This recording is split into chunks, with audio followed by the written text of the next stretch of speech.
Hi. Hi. Hello, hello. Hey, Erin. All right, here we go. I'm so excited. Me too. Yes. Thank you so much for joining us. I know you're extremely busy, so I'm very, very What? grateful. Me? Never. Never. Not even a little. I was so excited. I was like, I can finally submit my therapy bill for Grim in full tonight.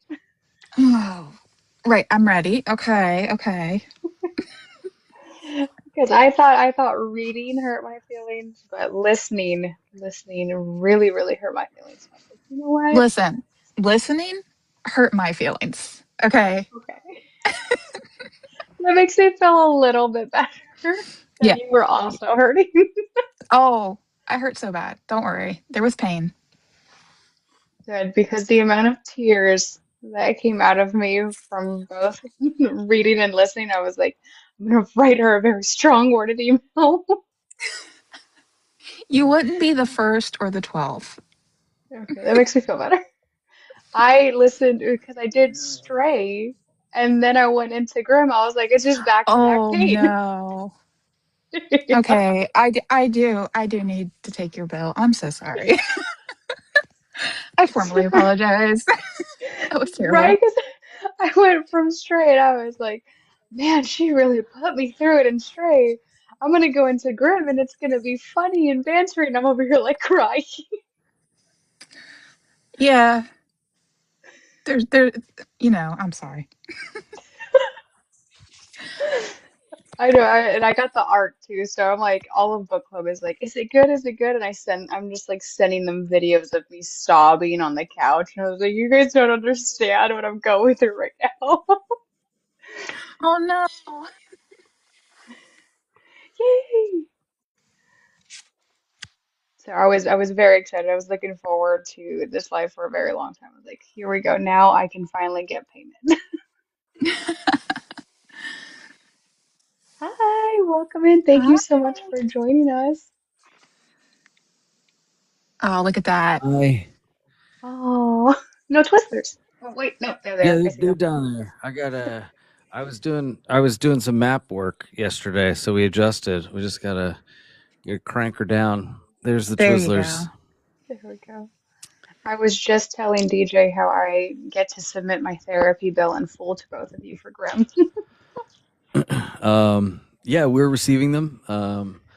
We have a very low. It's very low copay, and there are support groups uh, and free virtual hugs. So it's actually, yeah. Please do submit your requests online, and we have a team at Afterlife Processing that will uh, receive them and take care of them in the order that they're received. So, Good, because the amount of pain that I went through when I first read it, and then I was like, okay, like I read it, shouldn't hurt that bad, listening to it, and I was extremely wrong. I was extremely wrong.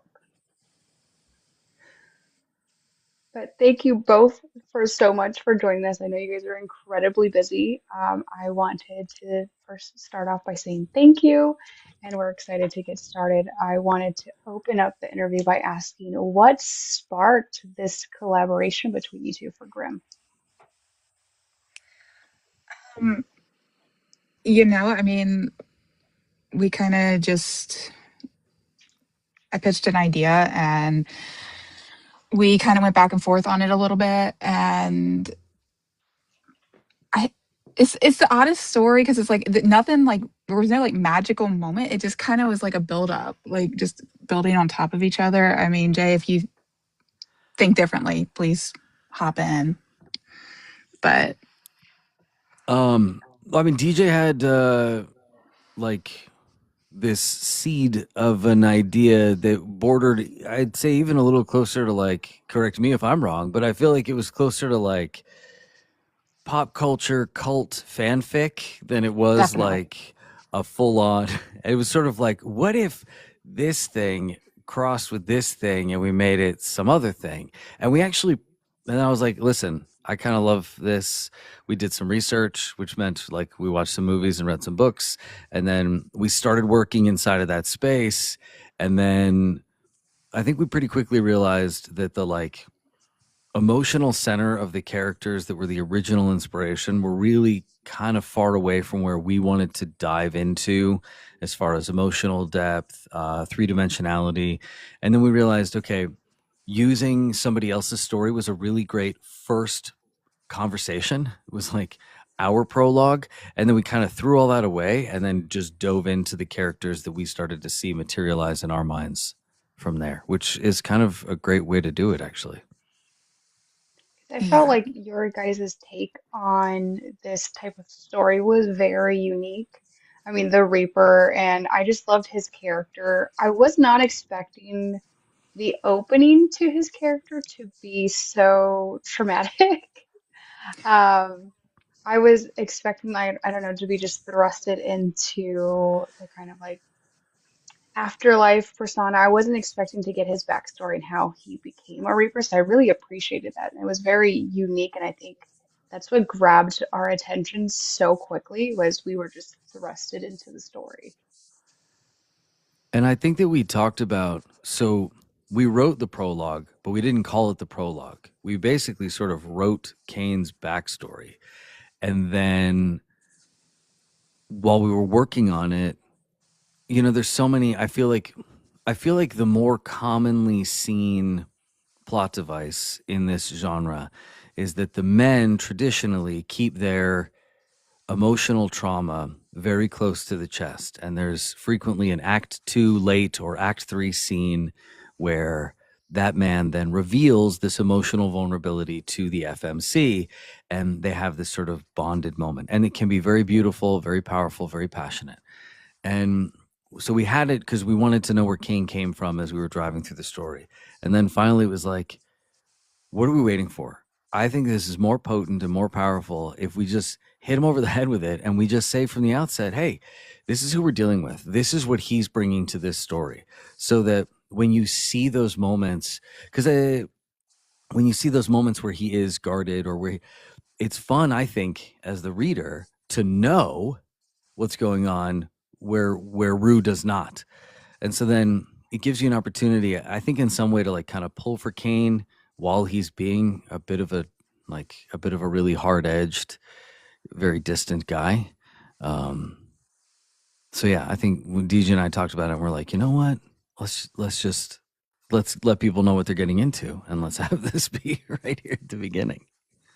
And I think that was beautifully done because starting off the bat within like the first couple sentences, I was already like, my God, poor Kane. Like I was already rooting for him, and I'm like, this makes sense why he's gonna be this grouchy Reaper because of what he went through. So you formed that bond immediate, and I think that's what made us just grip onto the story and want to keep reading because I made the very bad mistake of starting this in the middle of the night. Oh no. My son was like going through it. He wasn't feeling good, and I was like, you know what? He's finally asleep. I'm just gonna start this, and I'm gonna pull content for you. Read it all night, That's and okay. I could We stop. have definitely stayed up a few all-nighters with this book. So you can join our club. Facts. I was blown away how fast I was drawn into the story. And you, DJ, you have that beautiful way of writing, and you captured the characters so raw and vulnerable, and then you have this poetic weaving that Joe did, and it just you guys together created a duo that we weren't expecting, and now that we crave even more. And I greatly appreciate that. And I just want to say, we definitely it was amazing getting to work with Joe on these characters because his character development top tier for sure. I mean, the depths that I'm able to take my characters to in my other books and everything else. I mean, Joe made me a better author. Made me look at things in a different way, and I'm immensely grateful for that. And I hope that I'm glad that is showing through in the words because I mean, we really we put our heart and soul in that one. Thanks, DJ. I appreciate that. That's a nice thing to say. I definitely got the poetic background. It almost had a like Shakespearean vibe to the story, and that made me incredibly nervous because I was like, "Oh my gosh, is this going to end in a tragedy? Are they going to put me through it to just leave me hurt by the end?" I don't know if I could trust you two with this. I remember where we were when I remember exactly where I was standing when we had the conversation, when we figured out, I don't want to do too spoilery a thing here, but we talked through the end of Act 2 into the beginning of Act 3. Basically, we figured out what had to happen after Big D's deviously deviant dress up dance on a phone call in like the middle of the day, and we were just gutted. We were mad at ourselves, Mhm. and also immediately knew there was no other way that this story could go. That moment had to happen that way. Again, I'm always very hesitant to talk about pieces that are so critical to the storytelling arc of the thing, but um, that was one as far as like making that HEA hard fought and Mhm. not tying everything up in a neat little bow, because we had decided early on that we were going to be attacking and approaching issues and themes that life doesn't tie up neatly. And I don't know, DJ, do you remember that phone call? And like, I mean, I do. I was physically upset, and we hadn't even written it yet. And I knew that we No, had to write it. yeah, you were so upset. And then, like, we kept going back and forth. What if this, and building. And we get more upset each time. And then Joe was like, okay, we have to end this phone call. We got to start writing right now. It's just like immediate. We had to start writing. But yeah, I'm like in tears because I'm like, this is going to hurt so bad. It did. It did. Success. Achievement complete. Yes, I was bawling. And we did. And I sat outside that juice shop. I remember we had the conversation. I was pacing outside of this juice shop. I'm sure everybody was like, what is wrong with this dude who's like screaming? I was like pulling my hair out. I was like, we can't, but we have to. Oh, this is awful, but it's the only way. Only you would be at a juice shop in this very, very critical moment. Right. I mean, see, ginger keeps the energy up. You know what I mean? Oh man, it was a very impactful story, and I loved your guys' unique take on it, especially with this some of the side characters. The way you described fate and time, you made them have a certain personality that I felt was very realistic, being like going throughout life, and the way you captured them in your writing was just phenomenal. Thank you. Yeah, Fate and Time were, they are probably two of my favorite characters that I didn't expect to like, just from their level of pettiness. So And yeah. what made you guys decide to go that direction and make them have the behavior that they Jay, would you like to take on that one? Well, if I have read a lot of Greek mythology. I was really into Greek, Norse. I'm actually just really into mythologies in general, Indian mythology, um, Chinese mythologies. Like, I just love early cultures' attempts to explain the inexplicable. And that is what these mythological backstories are. In college, I studied the Yoruba tradition in Africa, and I've read a ton of Greek mythology. That was the one I was first exposed to. I think, our education tends to lean Western, so those are kind of the first stories. And I think we can learn a lot about the human condition and just kind of like where we came from when we dive into stories that predate major scientific advancements, where people have to explain the weird shit that happens while we live. And the one thing that always struck me, particularly with the Greeks, was that the gods always seemed really petty, and Yeah. like they had this antagonism that was born from boredom.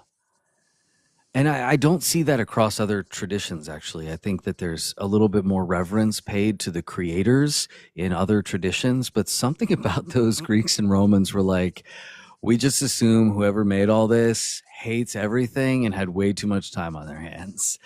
And we started crafting these characters that had everything to lose and all of it on the line. And then it's like, well, what if we set them against the backdrop of beings that are more powerful than they are and care way less?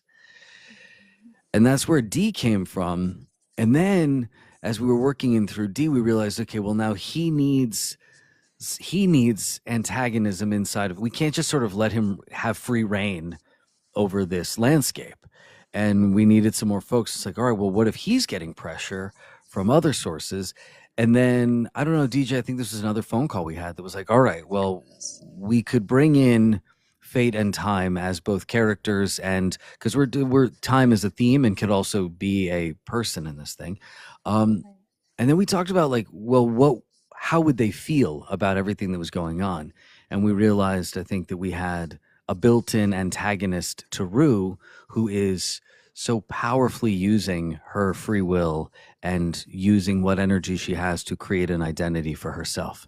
And who would be annoyed at a mortal trying to make the most of their time and tell their own story? Well, the gods that are responsible for telling our stories. And so it created this nice natural tension that was there. And it was really fun. I remember the session that DJ and I had where we figured out, she wrote these beautiful lyrical descriptions of the two characters. And then I took I took the arts and I like put them into two piles. And then I sent them to DJ and I was like, okay, I think, are these the fate arts and these the time arts? Like, is she the visual artist and she the performing artist? And it was really fun to like work through that and figure out, oh yeah, like one of these plays an active role. The other one has this more sort of visual role. It was just really fun. There's the one scene, I think it's at the catastrophe, where they say like, you messed with my loom and you played with this weave and I write the tempo, and it was just really fun to think of those two characters as they relate to the arts in particular. So I definitely got that Greek mythology, just mythology vibe throughout the whole book, especially with those two characters. And I hate to say it, but I loved how cruel they were because it fed into the characters. Like they couldn't be soft. They had to be just completely cruel and just not really have a care for, people that they would see beneath them as like, just lives that they are intertwining, and the fact that everything kind of happened because one of them was, bored and trying to antagonize the other. Like to us, that was so devastating. But for their characters, it was spot on. And I know I kept getting so upset every time I read their line. I was like, they're so mean, but I just want to keep reading. and for them, of course, that springs from their own truth. I mean, I think the beauty of figuring out a character that is in opposition to the characters that we are hoping to root for is that they also have their truths and they also have the things that matter to them. And while I know that fate and time come across antagonistically and with a bit of edge to them, uh, they also are coming from a place of their own truth, which is that like, hey, like we know what we're doing. We've been doing this for a long time. It's not just ego. We have a track record here. Look at our resume of getting shit done. Mhm. Get out of our way and let us do our thing. How very dare you?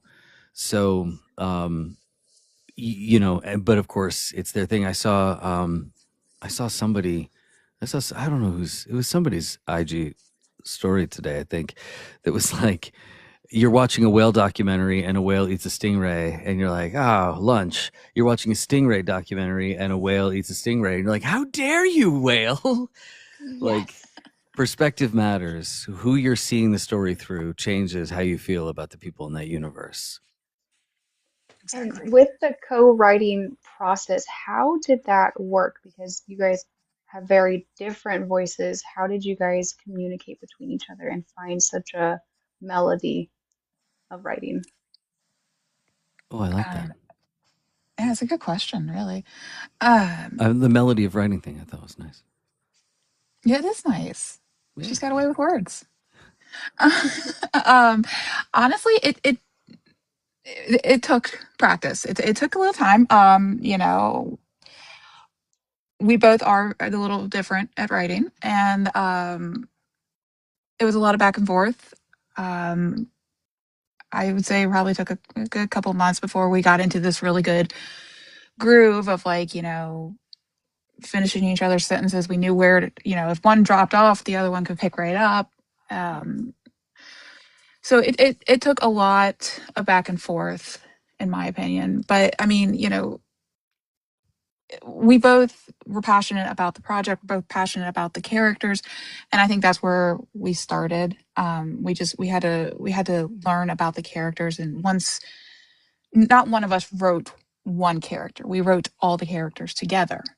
So there's just as much of Joe in Kane as there is me in Kane. And I feel like that was very important and very intentional, so that, if there was a scene that, Joe was feeling, he's like, hey, I just came up with this really good idea for a Rue point of view, he could do it. And it didn't take away from anything. So yeah, I mean, it was a lot of practice, but I think we did. I think it was probably about 2 months and we got it going. I think I'm the main always thing. interested, yeah. I think the main thing. Correct me if I'm wrong, DJ, but because you're writing more regularly than I am, so I think two things were challenging at the outset. One, I have no idea. Congratulations! Somebody just got an ice cream cone. I didn't know there was Whoa. so many ice cream cones. It's raining soft, sir. It's still going. DMS is sending them cones.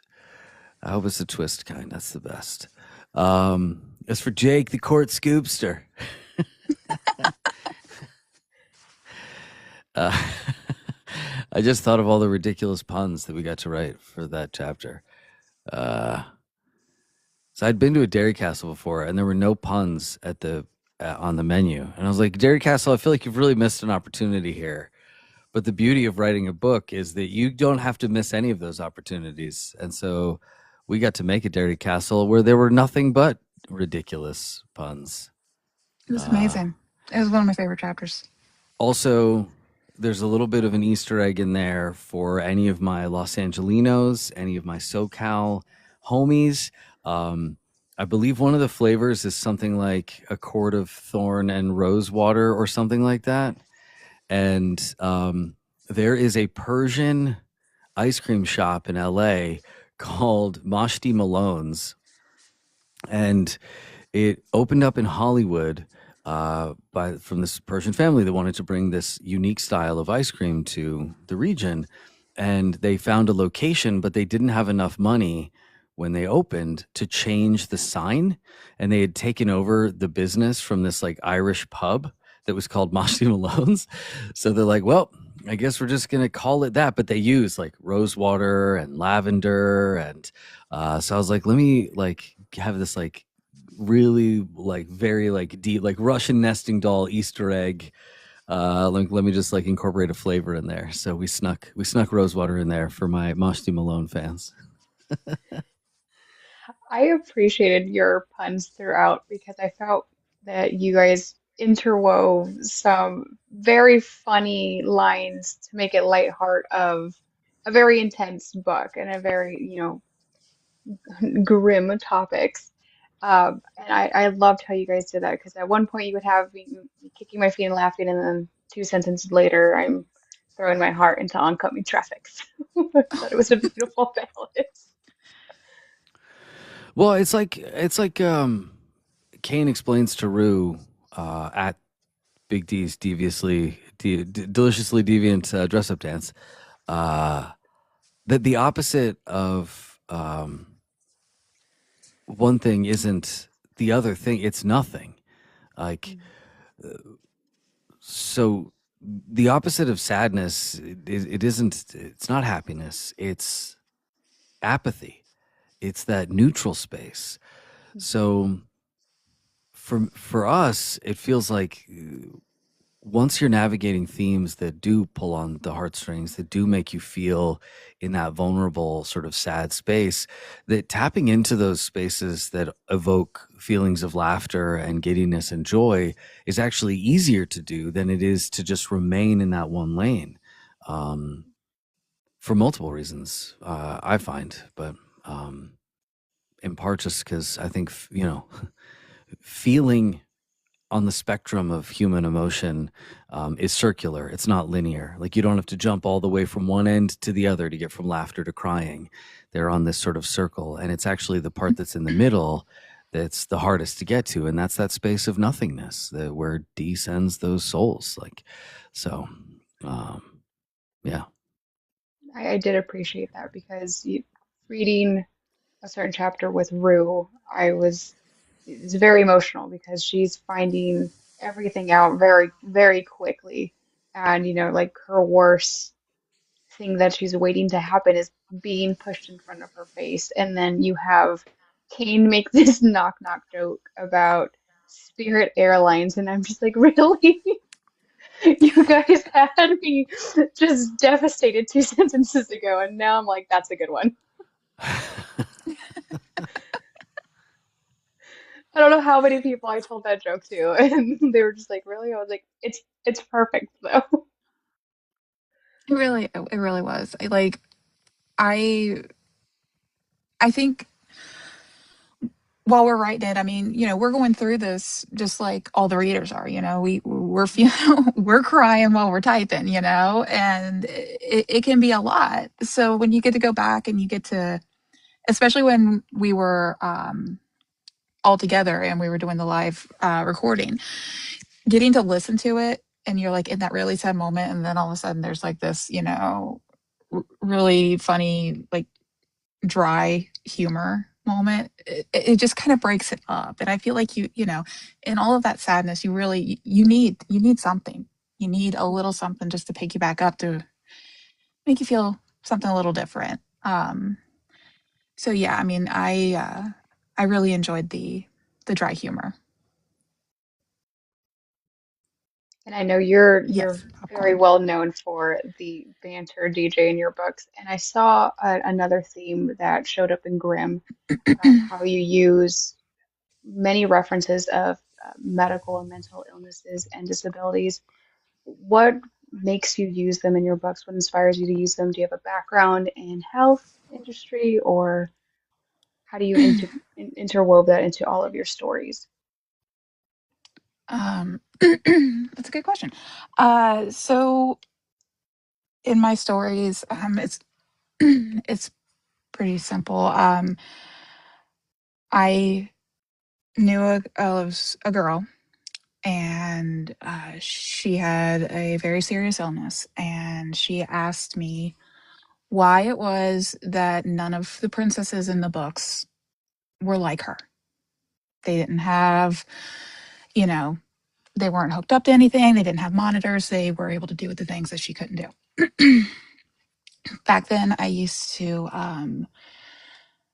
draw a lot of like kids' cartoons and stuff like that.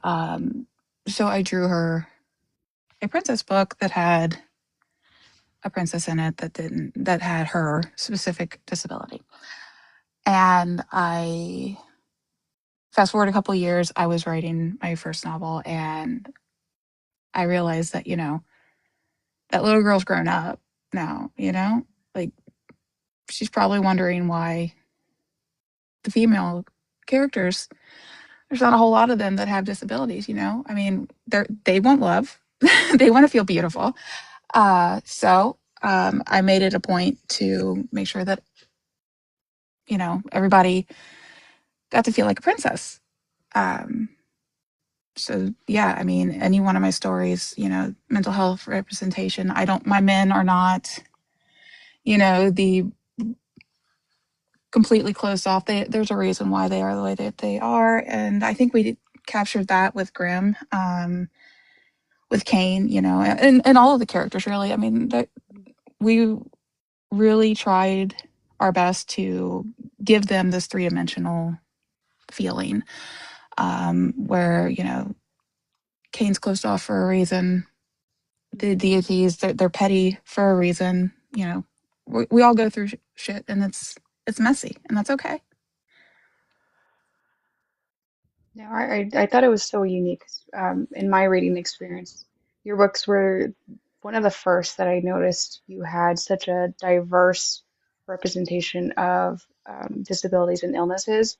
And I found that so refreshing because a lot of people, they don't get representation in books. And you were kind of just bouncing around the board, hitting everybody and making everybody feel seen. And that, again, poured over into Grimm. Mhm. And I was just so impressed that you kept that track of making sure everybody was represented and every character had something. So I was always just curious what your background was and how you became so knowledgeable on each illness and each disability. Oh, the knowledge comes from, whatever I am doing, whatever illness, disability. If I don't have firsthand experience with it, um, I interview. Yeah. I find people and I ask them. I say, "Hey, I'm writing a book. Can you let me know what it's like?" And I've thankfully have had a lot of very helpful people who are like, "Yeah, that would be amazing." So yeah, I interview a lot of people, and I try to be as gentle and sensitive as I can when asking the questions, but I ask, for everything, the real stuff. So yeah. I definitely see that in your work because your characters come off very raw and it's not like the Hallmark kind of vibe. It's like this, we're living through a person that's really going through it. And I thought that that was just beautifully done. So just want to say you Yeah, thank you for representing everybody. and I appreciate that. And I mean, with Grimm, it was definitely a team effort because there was a lot there, and I feel like you know it was great with Joe helping me, because I mean there was so much in that because it wasn't just Rue and her, her condition. I mean, we have a man who is going through, what it's been like to be guarded and, away from everyone for so long, and trying to get his perspective from it, and it was a lot. So I'm very thankful that there was somebody to lean on because this book was very heavy. Well, and I, remember too. So I've had the privilege of getting to voice several of DJ's characters in previous stories, and Atlas and Derek and Rowan, and the conversations that she and I have had either in the audio attic or in lives or privately about, um, bringing the emotional complexity of both physical and mental trauma to bear on characters and their ability to love with all their scars exposed, is a really powerful part of her writing, is one of the things that really attracted me to working with her. And when we started this process, DJ came with this idea that there was going to be,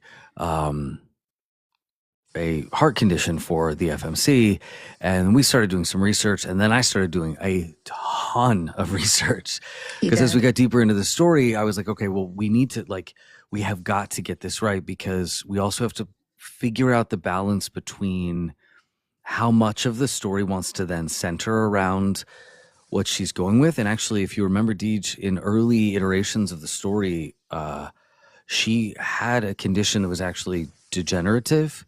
So she was starting Hmm. to get physically weaker.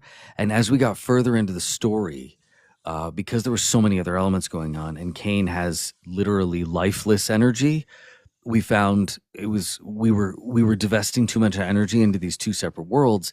And so we kind of went back to the drawing board. We said, we know we want to stay in this space. We need to find the right thing. It's got to be both realistic and poetic. And then we found ARVD, and and in that research as well found Takutsubo, which are two different conditions But the ARVD is a genetic condition that is effectively a ticking time bomb, and it is passed down, and it has limited effect on the life, except sort of a general amount of limited physical. The suggestion is limited capability physically. Like you're not going to be an Olympic swimmer, like you know, but you can still do aerobics and things like that. So there's space, and it came from your family. And so then we found this like poetic interweaving. She has this love for her father. We got this space where they can connect, but now connect in this really bittersweet way. And there's one of the sonnets that she writes touches on this exact moment, like this idea that he gave her his heart and it's broken. And the book starts with Cain positing, can one die of a broken heart? Takotsubo is actually referred to as the broken heart disease because it comes from an acute cardiac moment that people had associated with that thing. And it has this beautiful poetic, it comes from the Japanese art of trapping an octopus in a clay pot. Because the shape that the heart takes during the attack has a similar visual aesthetic to that octopus getting trapped in a clay pot, which is how they catch octopi.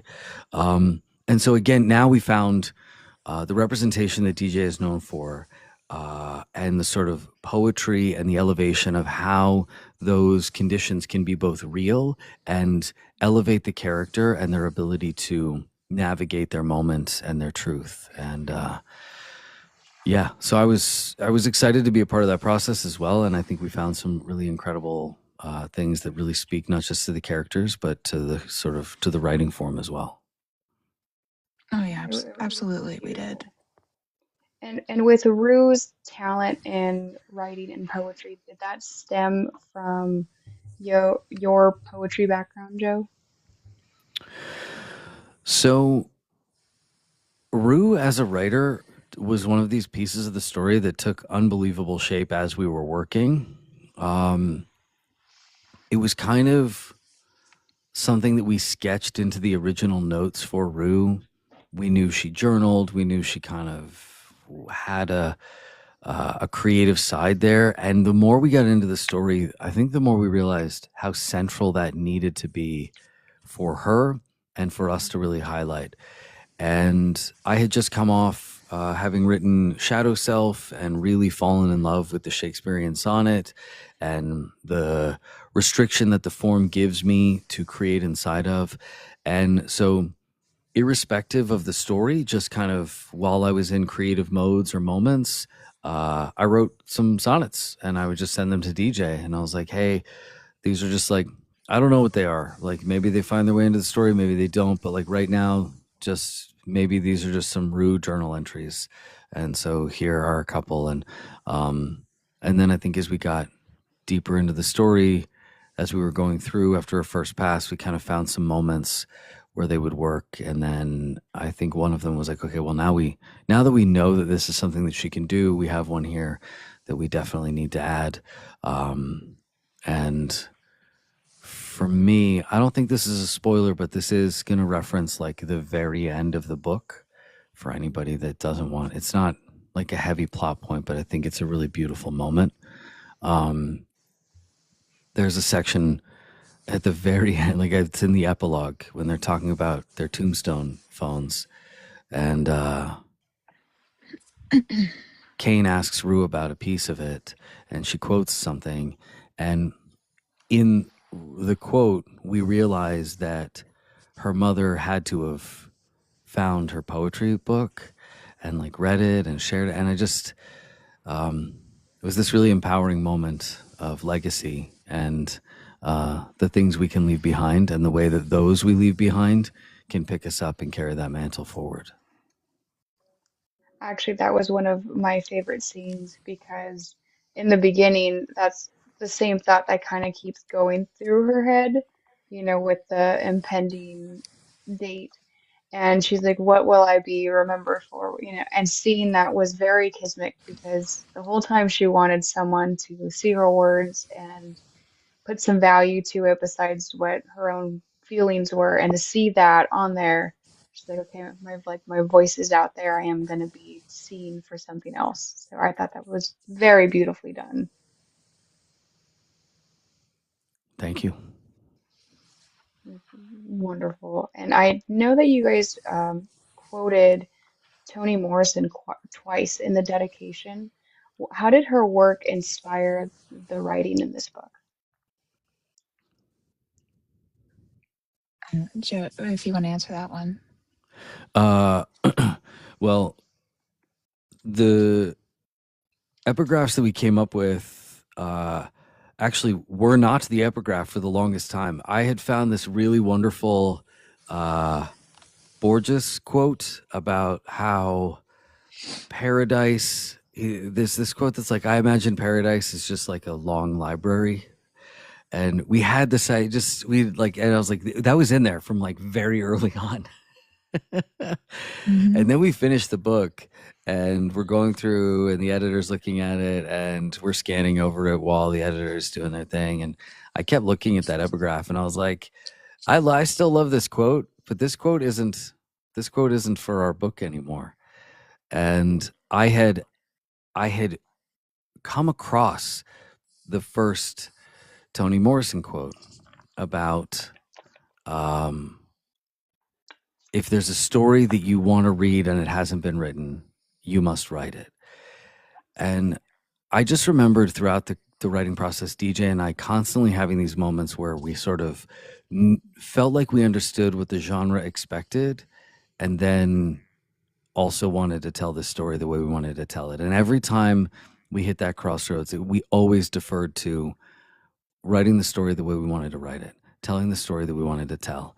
And the further we got into it, the more excited we got about the uniqueness of it, about taking forms and styles that feel familiar and turning them on their head or exposing them to truths. I mean, the conversations that I've seen and the amount of people that are talking about death in this really incredible, positive, powerful way has been really moving. And so that first quote was there. And then, if I can be honest with you, I was double checking to make sure that I was citing the source correctly. I always want to make sure that I have more than one reference point to know that I'm quoting the right person, that we have the right thing. And so we cross-referenced it and I was looking it up and then I found this other quote and I was like, oh, wow. I was like, this is also, I was like, why does Toni Morrison just know all the things? Like, and I was like, we can't not include both of these, this quote about language and love. It was just perfect. So we put them both in there and it was a joy to get to record those with Andy Eloise for the audio as well. Mm-hmm. I loved those quotes, and I saw you did too. So I was like, I need to dive more into this. And I did love how you wrote Big D. I loved his character throughout the story, and I want to know how you guys crafted him because he's serious and powerful, but he's also like unserious at the same time. And I could just picture him like with the little paddleboard. Yeah, I mean, well, he's Big D. You know, he's this deity that's been around for ever. You know, and he's bored. He's seen it all. He's heard it all. He's done it all. Yep. He's, you know, I think that we knew that we needed somebody. Um, you know, we did in the beginning. I don't really know if we knew that we needed Big D as much as we knew we needed like a boss. And we started writing them, and we went back and forth a little bit. And it's like the more we wrote, it's like, no, we want him to be more charismatic, more dry, more bored, more odd. You know, it's eccentric. Um, and then I don't know about you, Joe, but like I just kind of each time he'd come up, I'd be like, what kind of weird thing? How can we one up the last time we saw him? I thought you did great in introducing really absurdist elements to Big D's moments of minutia. I remember you sent me a draft, and I was like, he's just doing paddleball in his office, and then I was like, of course he's doing paddleball in his office. Of course. He's got all his time on his hands. And then I was like, and then there's that great exchange where he's like, he collects hobbies. Collecting is a hobby, sir. You do not collect them. I do whatever I want, and you do whatever I say. Like, yeah, right. Because the power dynamic is right back there. And so he's like a little bit Michael Scott, Ricky Gervais from The Office. He's a little bit like Jeff Goldblum from Chaos. He's a little bit every annoying manager that you ever had at every annoying job. And you're just like, I want to say so many more things to you, but I can't because you're so obviously in control. You didn't deserve this position, but you have it, and we all have to live with it, and it is infuriating for everybody. Exactly. Yeah. I mean, like I said, I mean, but he's also like there's this other side to him. He's such an asshole. But it's like also it's like you can tell like he's kind of got like this like awkward like he wants to be there. Like he's like it's kind of like one of those like I'm gonna awkwardly pat you there. It's gonna be it's all right popcorn. You know, like it's just one of those moments. So yeah, I mean, he is definitely he was like my favorite to write. Because it was just one of those things where it's like you've done something so serious and so mentally and emotionally taxing, and just to have Big D there, you know, it's like even though you know a lot of times it's like you wanted to just be like you're such a dick, uh, having him it made everything just kind of like okay we can laugh a little bit. So I thought he definitely brought some lightheartedness to the stories because I mean, you have Kane going in there ready to just be ripped to shreds, and you have Biddy asking if he wants to role play, and I was cackling. I was like, did he really just say that to him? Oh my goodness. And then the way he signed his text messages had me rolling. I was like, I'm gonna have to come up with my own signature to leave after every obnoxious text message I sent someone. wasn't that just so annoying? I feel like that was something my dad did the first year that he was text messaging. That was And definitely something my dad did the yeah, first then I year. was like, Dad, you're saved in my phone. Like I know that this message is coming. It says Dad at the top. It doesn't also need to say Dad at the bottom. Well, it's like a letter. I'm writing you like a little letter. I always sign my letters. Oh, okay, Dad. You sign those. You sign those little letters then. I love how frustrated Kane would get. He was just like, oh my God, he's still doing it. He's just the biggest nuisance, but you also like can't say anything to him because he's the boss.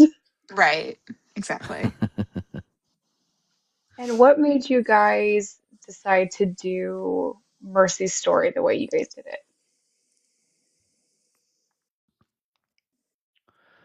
You want to get that one? Well, that was one of those joyous writing moments. So we had to Mhm. do more plotting than I think DJ's used to or comfortable with or has done in the past. Is that fair to say, DJ? That is beyond fair to say. DJ is a pantser, Okay, and so this was very plot heavy. we had to do more. We had to do more plotting than DJ was used to, and we still had these moments where, I mean, everything that had to do with Mercy came very late in the writing process, and it was just really wonderful to because we'd been writing these Weaver sisters, Fate and Time. We all, and in Greek mythology, in various other traditions, there are actually three sisters. There's the Fates and the Furies. There's three of each of them, and it just, I don't know. She just kind of appeared when the story needed her, and it was such a central thematic source of power for Rue that it made sense that the other world would have a figure that really resonates with that core characteristic that Rue embodies. And that's empathy and forgiveness and showing up for others and gentleness and kindness. And I think we really wanted to celebrate the power of that. And we're like, oh, well, what if they have like Cinderella, like so many of these sort of like, oh yeah, the one nobody talks about. Who's the one? Oh, it's Mercy. If fate and time are having their way, Mercy's the one that throws the order off, because Mercy would say, well, what if we tried it another way? What if we gave them another chance? What if we led with forgiveness and kindness? And fate and time, of course, like we don't have the patience for that. We don't have the bandwidth for that. Life is too structured for us to give second chances, for people to get a do-over. And then we're like, well, she needs to be there, or she needs to not be there, and there needs to be a reason that she's not there.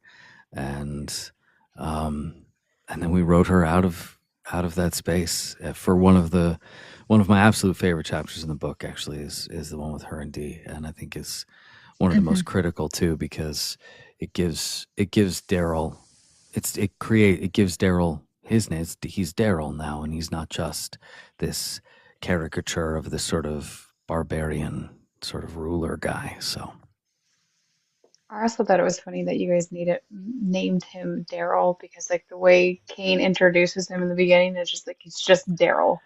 I Daryl. don't, It's also yeah.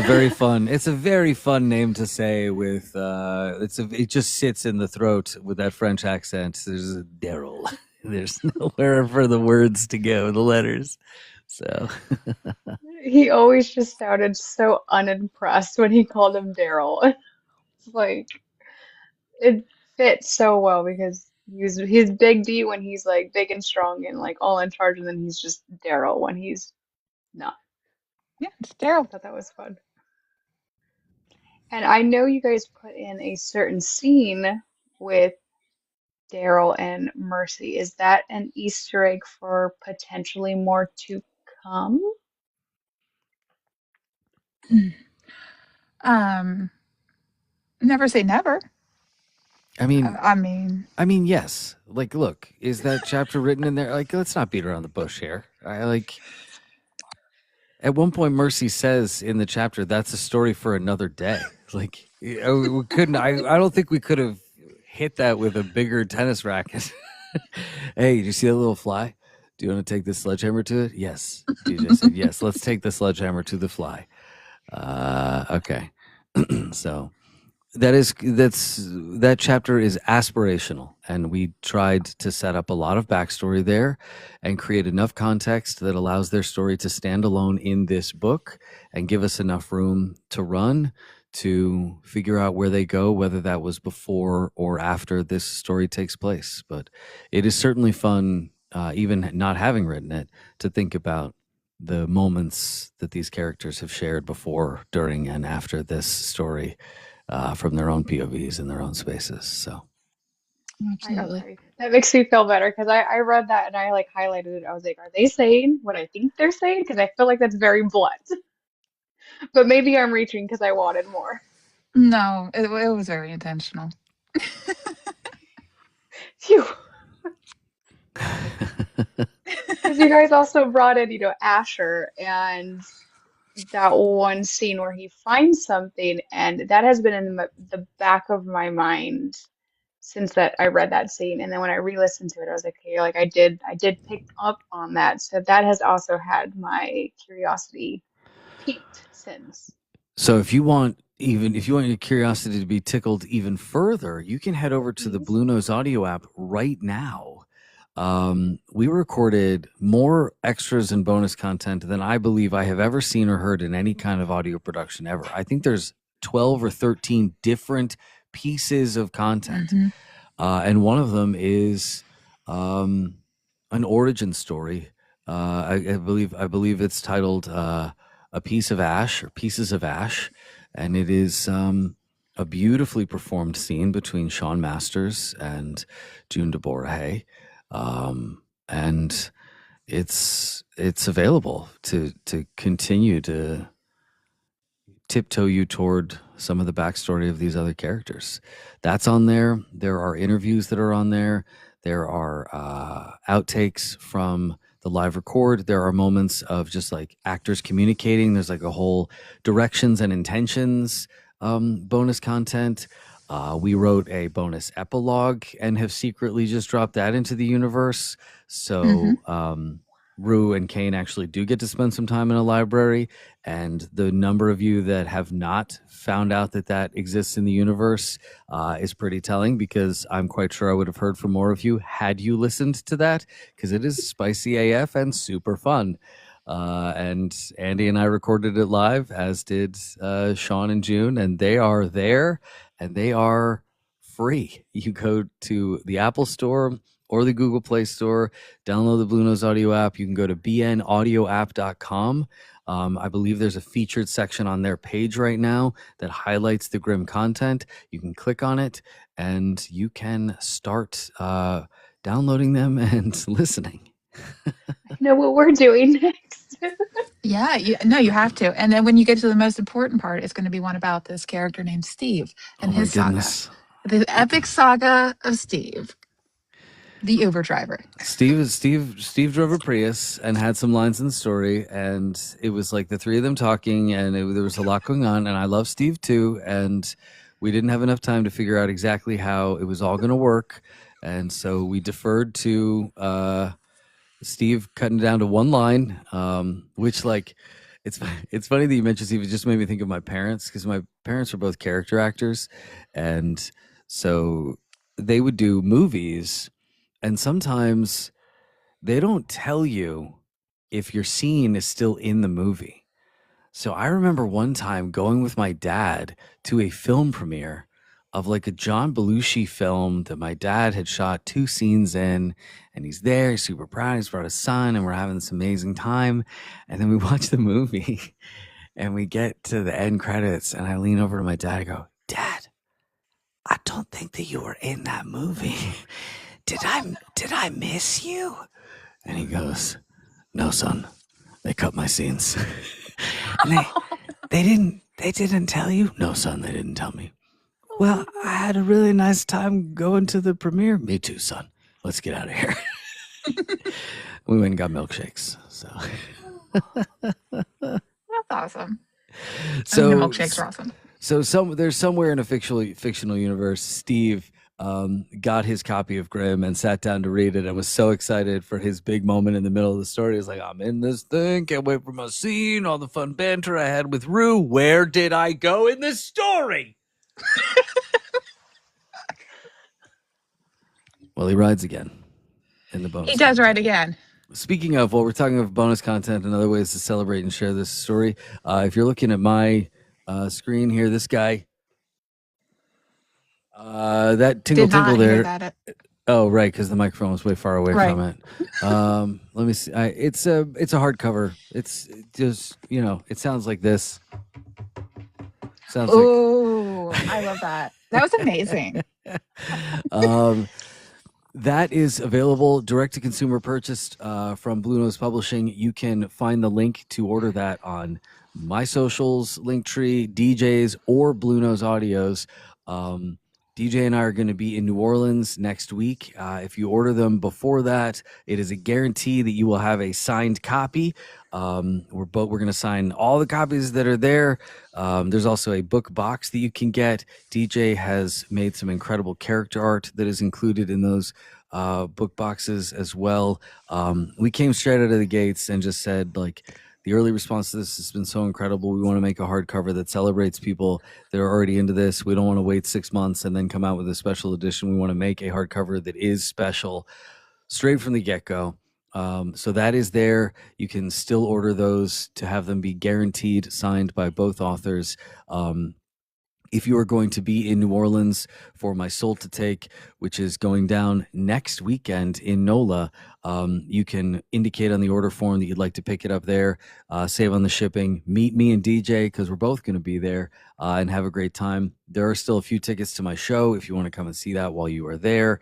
And if not, those orders are going to be going out the following week. Huge shout out to the logistics team from Blue Nose that is boxing, shipping, coordinating, making all that happen.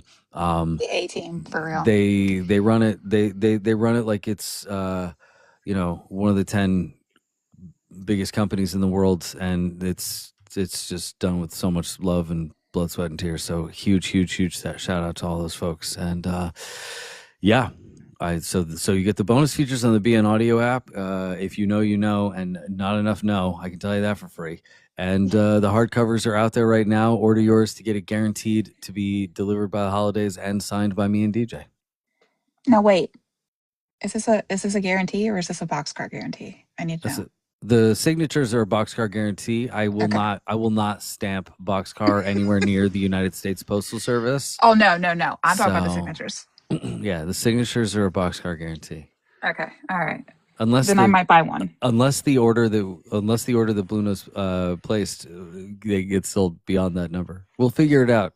This is a pretty big number. So. It's a massive number. Listen, it's a boxcar promise. That's a boxcar guarantee. Okay. All right. Then I will go to the link and do it. As well for being in the Times Square. I saw that announcement, so congratulations to you guys. Oh yeah, thanks. It was amazing. Yeah, Grim had a billboard. It was amazing. You can't tell me nothing anymore. I'm telling you that my ego has inflated to the size of that billboard. As it should. Yeah. It's like, oh yeah, Starbucks, dude. Yeah, I got a billboard. How you feel? Yeah. No, it was so exciting. It was so beautiful. I think I cried 147 times watching it. So. And were you guys expecting such a ripple in the book community by dropping this book? Because I could only imagine the outpour of love and positive reviews for this book. I think you're always hopeful, but I've been publishing enough to not have too high of expectations. But when it happened, I will say that I have, me personally, and I'm sure Joe also, the amount of love and care that the readers have shown and just expressed, it's just been absolutely I can't think of words. I'm sure Joe will think of words. I sit there and I'm like, my heart just, it's so beautiful. I did see you guys had an orange banner, so I'm so proud of both of you for that accomplishment. I was so excited to see just the ripple effect of positive reviews to come out of this book, because this book was incredible. Thank you. Thank you for saying that. Thank you for sharing that. It's rocking that banner again. She looks good in orange, the #1 bestseller in Gothic romance, which to be the #1 bestseller in Gothic romance 1 week before Halloween is a pretty big deal. That's a pretty stacked category at this particular moment in time. I may or may not have been live yesterday because I may or may not have thought that we were all going to be live yesterday. So I've just may or may not have then been like, listen, if anybody thought that I meant yesterday, I definitely just want to be here because I don't want anybody to show up to a party and be like, I thought that guy said the party was tonight and the party is tomorrow night. And then you see me and you're like, that's the asshole that told us the party was the wrong night. So we were chatting. It was fun. It was nice. We scratched some countries off of the big map board. I got a map contact now. There may be some more map talk content. You don't know. I can't take you with map talk. I love it so much. But when what we were talking about at one point was just I've never seen such a consistently positive response to the story and to the audio version of the story, to see them both separated individually and together. I think that having the book out in the universe and giving people time to read it and get to know these characters before they were voiced by 5 of the most incredible voice actors in the industry really gave people an opportunity to start to figure out who these characters were to them, and then kind of revisit them through the imagination of Andy Eloise, James Cassidy, Sean Masters, Juno Borje, and Maxine Mitchell. And I've just never seen reviews like that in a decade plus career in audio. So thank you to everybody that has been shining that light. Angelique, I did get Guam on the map. Thank you very much. It's red, and I just I want to I just want to take a moment to celebrate that and say how grateful we are. All we did was write the story we wanted to write. The Toni Morrison quote in the epigraph is apt because in the end, like DJ said, do you hope that it reaches folks? Of course you do. That is outside of our control, and all we could do was write a story that we felt really strongly about and that we love, and seeing other people love it and be moved by it and appreciate the care and thoughtfulness that went into the audio production and the bravery of the storytelling. Seeing those comments and receiving those messages, that's incredible. It's just, yeah, it's otherworldly. Extremely well Yes. deserved. And how was that live recording process of the audiobook? Because I was floored by the production. I'll tell you this: I'm never professionally. I'm never going to work with Sean Masters again. I mean, this is a safe space. I thought he was just just an unbelievable dude. Everybody's been kumbayaing and saying how wonderful it's all been, and everybody's been having such a great time. Sean Masters was incorrigible, and I for one, I won't sleep until the whole world. I can't even keep it up. It was amazing. It was just amazing, and I want to do it every week with all of them again. Can we let's just all do it? No, it was absolutely. I mean, I've never been in anything like that. So getting that kind of experience and just being surrounded by so much talent, and it was amazing. And oh my gosh, all of the love and support that they give each other, and it was just amazing to watch it. And I even accepted the fact that, and I know Andy's in here, you know, she'd come out after a scene and she'd look at me and she'd glare at me and she'd be like, I hate you so much right now. It's like she totally bypassed Joe. That's fine. Just come to me. No, it That was was me reading amazing. it too. I went Right. right to you.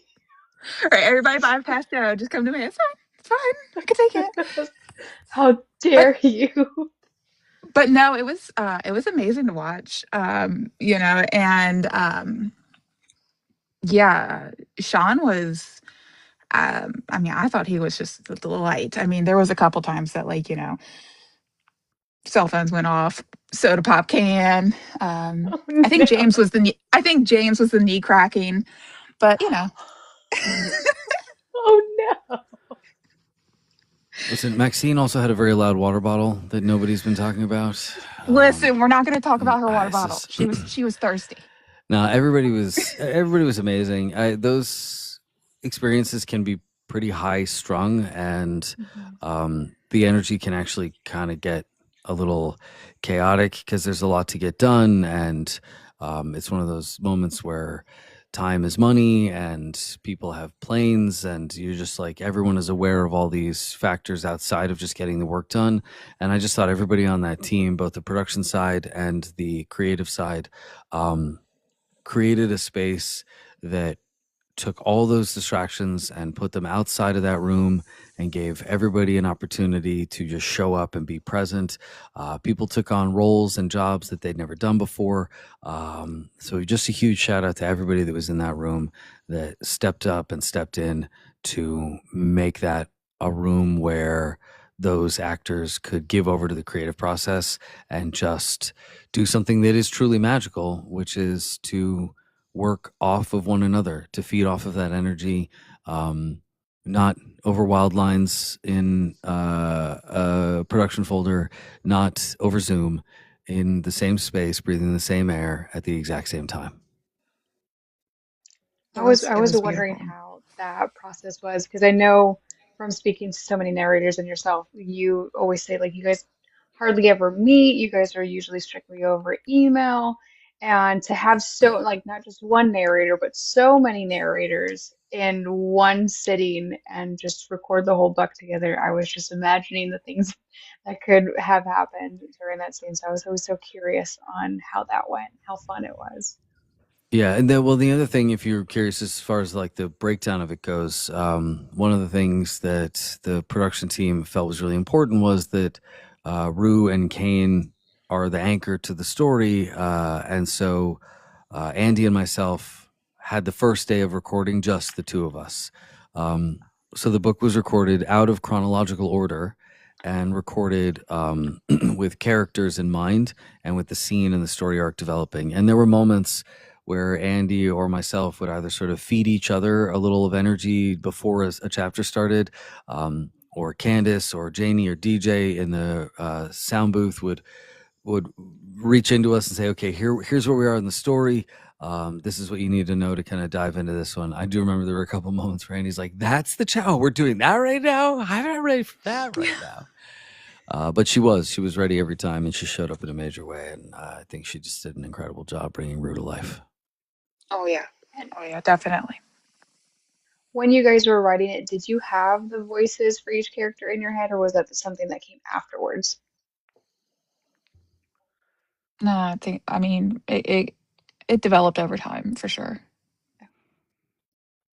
Yeah, no, this was the characters came first. Their voices in the fictional landscape were there, and then the casting team at Blue Nose took this project on and said, "Give us your notes on these characters, and we have some ideas." And they had some very good ideas, so they sent us some suggestions, and we signed off on everything that we loved, and that was everything that they suggested, and that's the cast you see and hear now. Hmm. I thought the cast was perfect for each character. They did such a phenomenal job. And then the way you guys added also sound effects, I felt that just like elevated the audio even more, and it made the whole experience feel like a movie. We were just watching and feeling a movie going next to us. I want to give two shout outs for that one real quick, but hold on, I want to get something because I want to share this one more accurately. First, huge shout out to Jake Morris and Wine Mum Records. The creative process of getting original scoring and original music into an audiobook is insane. It's insane. It's insane.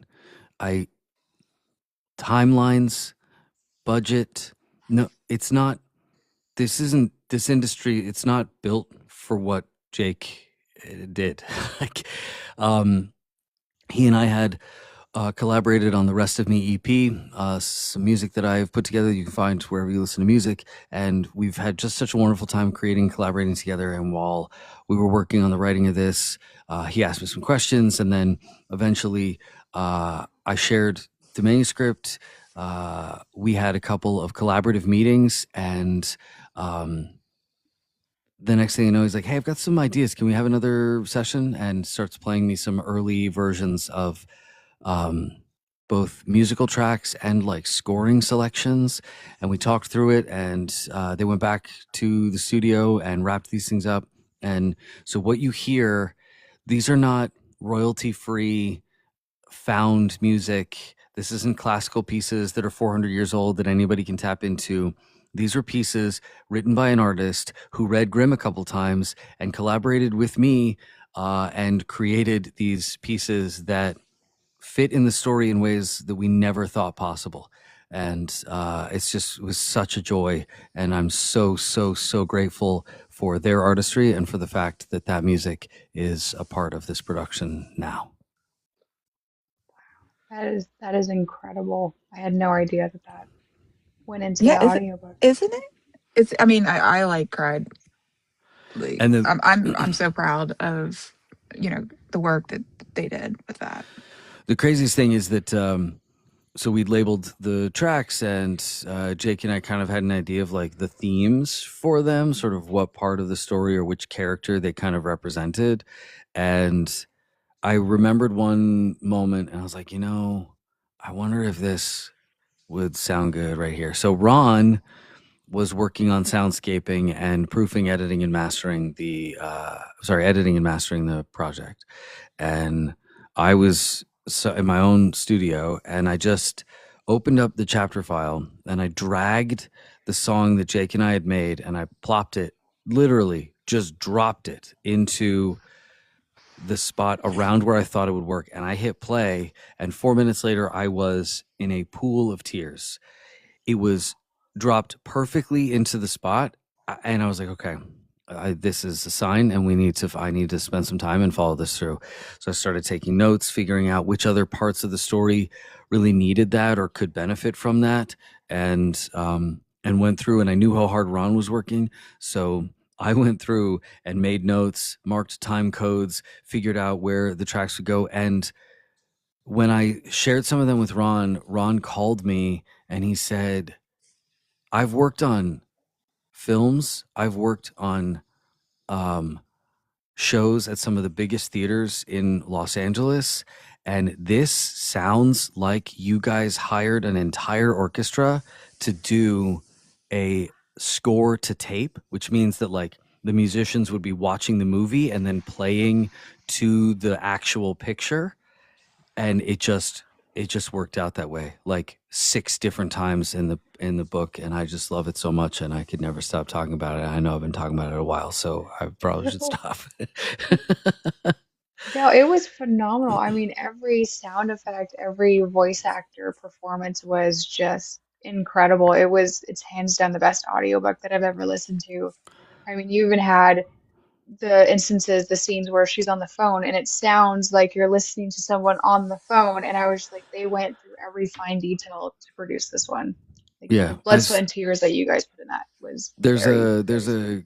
there's a content creator called Dottie Sue, and she did a cosplay of one of the Big D audio clips, and it's Big D and Kane in the office, and there's one point where Big D leans back in his chair, and Ron found the most incredible sound effect of somebody leaning back in a chair, and it really comes to life when you see the cosplayer like lean back on her screen, and you're like, yes, it totally works. It's so good. It worked so perfectly. As soon as I saw that video, I squealed. I'm like, oh my God, that was so perfect.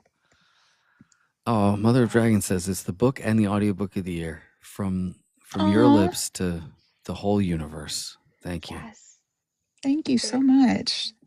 it was a phenomenal book itself. And then listening to audio, I was just like, the amount of blood work and tears that you guys put into not only writing the book and co-writing it, but putting it into audio. It was phenomenal, and I was so excited that you guys got the recognition that you guys deserve for putting in so much work and effort into this, and it's incredible. It's a masterpiece. Mm, You know, I appreciate that. And I mean, Joe said it, but I just want to say it too. It wasn't just us, that there was a whole team of Yeah. the most amazing, hardworking, dedicated people I have the privilege of ever knowing. And I'll be internally grateful that they saw this story and they're like, yes, this is something, you know. All the voice actors, Chrysalis, who was working with us in production, taking care of everything. Candace, who's our queen, at Blue Nose. I just, they've all been just so amazing. And yeah, I mean, like Joe said, everybody was taking on jobs that, are not the typical jobs that, you would take on. And there were no complaints. It was all just love. I'm so glad that you guys experienced that because everybody's work definitely shown it so brightly in this production. So we are so grateful to have the opportunity to listen to it and rave about it. And I know my book club is itching at the seams to come in. And if it's okay if I invite them in, because I know they have many, many beautiful things to tell you guys. Oh yeah, Yeah, yeah. there's other friends. You should definitely Yes. bring other friends. Joe loves friends. More friends. Yes, there's While you're a bringing them lot of up, if people. I may, I just want to. I know people were talking about awards and accolades and acknowledgments for this story, and I have every confidence that Blue Nose is doing everything they can to try and get this the industry recognition that this story deserves. And at the end of the day, there are so many factors beyond our control, behind anybody's control, when it comes to stuff like that. What is in our control is to be open to receiving feedback from readers and listeners like you. And there is no higher accolade, no bigger praise, no better moment as a creator than hearing from people who are moved by the stories. So everybody that is spending time typing comments in this chat, everyone that is making time for the story, that is creating content, celebrating parts that they love, sharing the story with their friends, those are the actual things that matter. You are the voices that matter. And DJ and I thank you very much for giving us the space and the love. And Christina and all of you here, we thank you for giving us this platform and this time together to share and celebrate this thing that we poured ourselves into. That actually means everything to us. And all the rest of it is what it is. This is our Absolutely. book club. We all had the pleasure of listening to Grimm as ALCs. We all cried together. So I'm gonna start real quick, and I'm gonna tell you that for knowing that a person is going to not be by the end of the book, within the first 10 pages, in the synopsis she's not going to live. Right. For it to make me pull over I was on the freeway driving home from work. I had to literally pull over and stay there for about 30 minutes just sobbing for something I knew was coming for 300, for how many of our hours I was listening. We knew this was going to happen. It was so gut wrenching and beautifully written that it was so impactful that each one of us were calling each other, trying to get through certain scenes. And it was so beautiful. Thanks. Thank you. I just pulled over. I was driving. I just want to say that, go ahead, Wendy. I just want to say real quick, Joe, you said something earlier a few minutes ago that it created a question in my head when you were talking about the music and how he made this music on the spot, and once you dropped it in, it spoke to you. How often did that happen in your writing process? Because there's so much of both you and DJ in this masterpiece, and I have never used that for a book. I literally, in my review, said this was a literary masterpiece. Whether you read it or listened to it, it was phenomenal. And for you to say that it spoke to you, because that's what it does for us readers. It speaks to us, and that, at least it did for me. So how often did that happen for both of you, DJ and Joe? For me, the more we got into the writing process, the more frequently that was happening. We talked a little bit about Rue's heart condition and how when we got deeper into the story and started to do more research, we found things that weren't just appropriate for her in a realistic landscape. They were appropriate for the story in a poetic landscape. The way that those conditions fit the metaphorical landscape of this universe was just really, really powerful. And those phone conversations we had, those meetings that we had where we saw where the story could go from there, and the energy that we felt from knowing that those just kind of fit and would hit was just really, really magical. And I think the other one, I don't know if for you, DJ, but for me, like, there were a couple moments where I would send a draft to DJ or she would send a draft to me. And when the other person kind of got their head inside of that other person's words, something really magical cracked through that first draft. And I think those are some of the most special moments in the story. And that's amazing that it happened between the two of you, and you guys weren't even in the same place writing it, but the way you guys connected, you two connected with this, it's absolutely unbelievable. Unbelievable. It's one of the best books I've ever read. Thank you very much. Thank you. That means a lot. So my story is not as emotional as everyone else's, but I live in the DMV between Baltimore and DC, and we are known to have some aggressive drivers. And I'm driving to work at 5:30 in the morning, and I hear someone beeping at me, and I was like, I didn't even do anything wrong. Why are you beeping at me? And it was the audio, and I was like, oh, geez, okay, I had to stop and go back because I was looking around like, what did I do? I didn't do anything. Stop beeping at me. And I love that element throughout the entire production. But yeah, I definitely thought I was going to get into it on the side of the road, going to work one morning. You're not the first person to tell us that there have been confused motorists out there. We'll send the therapy bills to myself and DJ, and we will we'll send any moving violations. We'll send those Ron's way, and we'll see if Blue Nose will help him pick up the tab on that. But that's, it's Ron's fault at the end of the day. So all right, Ron. But I blame Boxcar Joe and Choo Choo. That's who I blame. There you go. Joe and Choo Choo. And Mr. Trombone Man. Mr. Trombone Man has to be here. I just wanted to give a big thank you to the both of you for writing this, because I actually had a major loss in my life back in August. And I decided to listen to this the day after we got her report back. And that catastrophe scene tore me to pieces.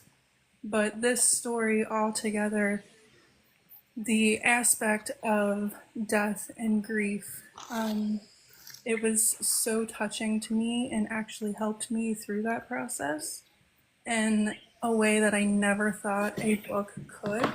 So I thank you guys for that, because this story, the full production of it, will stick with me probably for the rest of my life, because it was what I needed in that time to basically process my own feelings. So thank you for that. Thank you. Thank you for sharing that. And I send you strength in your solace, and I see your grief and acknowledge the space that we all have in our heart for pain and loss. And I hear people talk about stories inside of this space as an escape from those feelings. And sometimes it can be even more powerful to find a story that makes room for those feelings, acknowledges them, and hopefully creates a landscape that is multifaceted enough that you feel it in a real way and still have the kind of the parachute and the sort of safety bumpers around it to kind of navigate it with grace and wings. Honestly, I couldn't agree more. First of all, we're so honored to have you guys among us. It's really a big honor. I have my Nana too here. Yeah, Nana. Nana. And Mother of Dragons, I have your country. You're repped on the map here as well. Just you're in Tunisia. Absolutely, right? I'm your only fan from Tunisia on that map. Gotcha. That's awesome. Yeah. Well, to be honest, the book was, there's only one word that I could describe it, otherworldly. The audiobook also, like, it was phenomenal. I was crying, like I texted them, all of them. I was sobbing, weeping, especially about the catastrophe scene. I hated so much fate and time. In real life also, to be honest, because they were vicious. It's so real and so, like, honestly, I can't even describe how much it touched me. And there is one line, there's a lot of quotes that stuck with me, but this one, when she said, "I'm not afraid of ending, I'm afraid of not being remembered."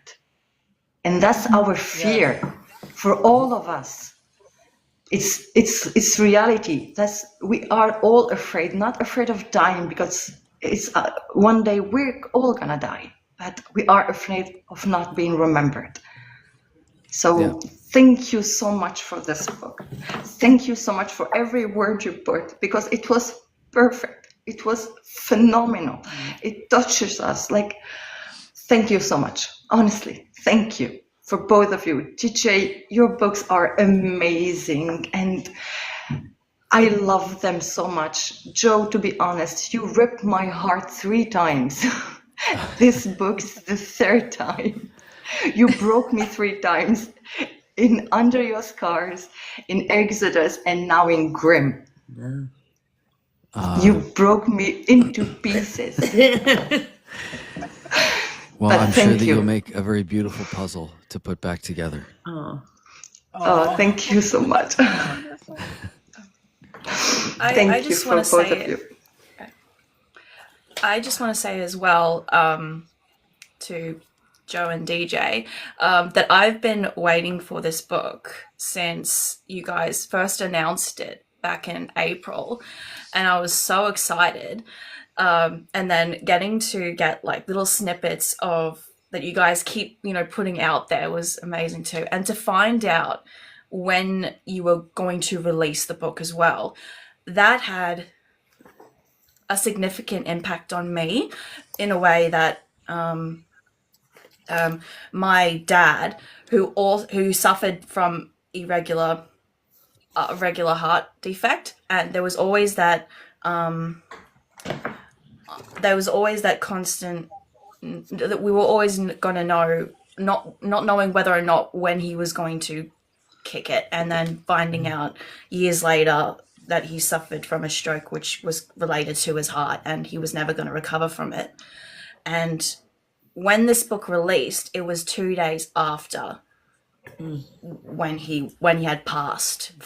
6 years ago he passed, but still that effect, that still grieving and still coping from it, and reading this book and then finding out that Rue's father had suffered a heart condition and that Rue had the same, it really resonated with me, and it made me love the story even more.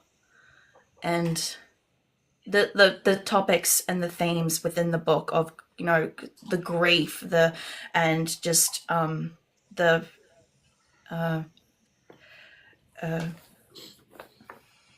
sorry, just trying to find my words. That it's just talking.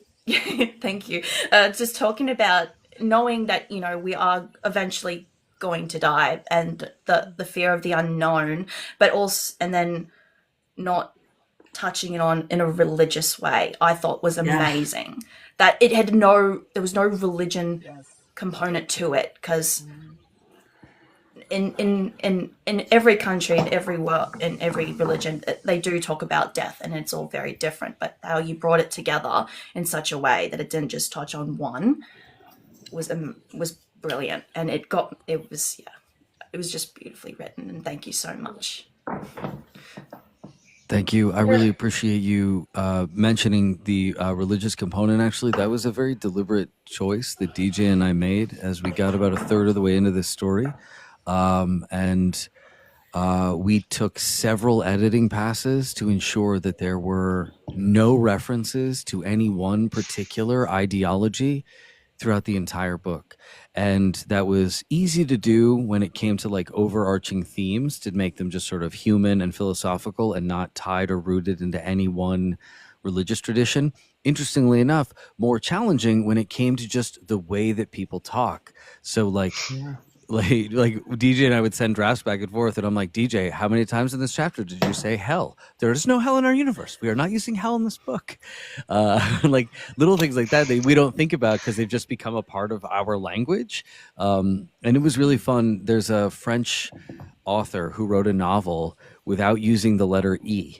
And it's one of the most famous French books ever written. And he basically just was like, what happens if I create this one restriction for myself? What magic can I make if I set a limitation? And this was one of the ones that DJ and I gave to try and create a unique storytelling landscape. And it was to ensure that we stayed away from anything that referenced directly any one ideology. And I know you made Kane very diverse in languages and knowledge. Was that deliberate? Why did you guys make him so vastly intelligent? DJ? Personally, he's old. He's had a lot of time. he's had a lot of time. He's obviously, he was a doctor. He was a physician, so he would have been brought up back then. He would have been brought up with his studies, and we felt like it was important to continue that on. His love of literature, his love of learning. He's not just a reaper in New Orleans; he'd be a reaper all over the world. So he would learn different languages. He'd pick them up over the years. There's the one monologue that he has near the end of the story where he declares his love and uses all of these different words for love. And I think about different languages and their ability to most effectively tell specific parts of the human story. I don't know this to be true, but I've heard that like Alaskan communities, there's like 15 different words for snow. And that in Japan, there's 10 different words for love. And in Germany, there's 20 different words for, So I think that each language gets something a little more right than another language. And I think it made a lot of sense to have a character in here that had a facility with all of them. They could find these moments where there was something from some culture, some place that got it a little more right, or that kind of hit it a little more on the head for whatever reason. And this character has some access to that or taps into that. And I don't know, has anybody here ever read A Wrinkle in Time? Yes. So there's like one of the whatsits, the Mrs. what, I think, is it what, why, which, why, one of them, she quotes all these things, and they're in all of these different languages. And I just thought there was something beautiful about having somebody carrying all these languages forward. Like, think about how big a discovery the Rosetta Stone was. So Kane, maybe this brusque, kind of really sardonic, brooding dude, but he's carrying a lot of knowledge with him, and there's something sort of powerful and joyous about that too. Because I absolutely loved when there was a certain scene and he's talking to Rue and he's saying all of these different things in different languages, and I felt like he was just trying to use all of his knowledge and all of his languages to express how he felt, and I found that so beautiful. So I was just curious how you guys came up with that concept, besides the fact that he's a billion years old.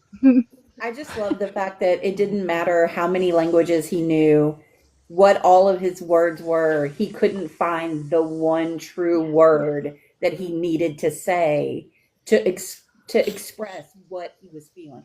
Because there's, again, millions of words across all these different languages, and he still didn't feel like he could get the right one. Yes. That's Yeah. what I took from it. A love so powerful that it cannot be contained with just a few words. With any word. With any word at all. And I think I know my parents were fond of saying that, like, they were far more interested in showing each other how they loved each other rather than saying to each other that they loved each other. And that, I think, made space in this story for some really beautiful moments between them, and also, frankly, some really gut-wrenching ones too, when they wanted to show up for each other and weren't able to. That adds so much complexity to that. But I love that you pointed that out, and I think I think that's really cool that you recognize that. And in the end, they don't really have a scene in this story where they have this sort of big declaration in words for one another, and yet somehow we still walk away knowing that these two people love each other and that they have found each other and that it is right and it is good. And the way you guys made it shown, you can feel it, you can hear it, you feel it. I mean, all of the senses were all combined in showing and understanding that love that is between Rue and Cain. So, I mean, it was all encompassing in and of itself, to me at least. Yeah, absolutely. Through the book, especially in the scene where they ripped them apart, like how she was crying, "You promise you will be with me," and he was like, "I'll be with you," even if if he's a part of her, like he's away. So that scene was amazing, also amazingly written. And the way he was taking care of her and showing her how to cook. And by the way, I tried that recipe. Yeah. Yeah. How are honestly. your eggs? How are they? Of course. Were they It was good? delicious. Yes. Yeah, honestly. I tried it. I was like, girls, I'm going to try the Grimm recipe. And there's a Grimm recipe? Yeah, in chapter 20.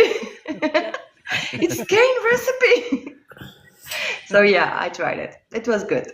And Thank were you. you wearing big puffy bunny slippers while you I made them? didn't find them. I'm looking Hippity for But them. we hoppities. want them. No, I We promise I'll want buy them. them. We We want need them.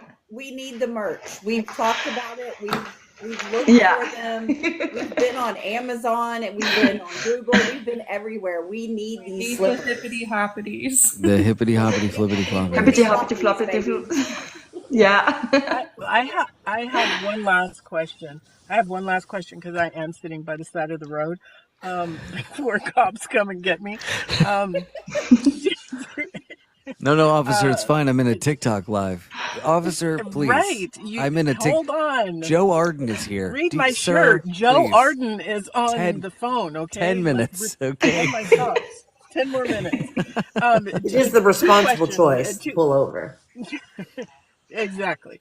Okay, 2 questions. Number 1, are you ever going to change those Twizzlers out? And number 2, if we already bought the book, is it possible to upgrade? Or do you know? First of all, I don't know. I don't know what the Twizzler Corporation here. Wait, hold on. I'll take these over here to where the microphone is, so you can hear. Yeah, these see, are. You said they're the original Twizzler. Yeah, Danny Carey could use these for some killer drum tracks right now, I think. Oh my god. Oh, gross. Gross. Boxcar, come on.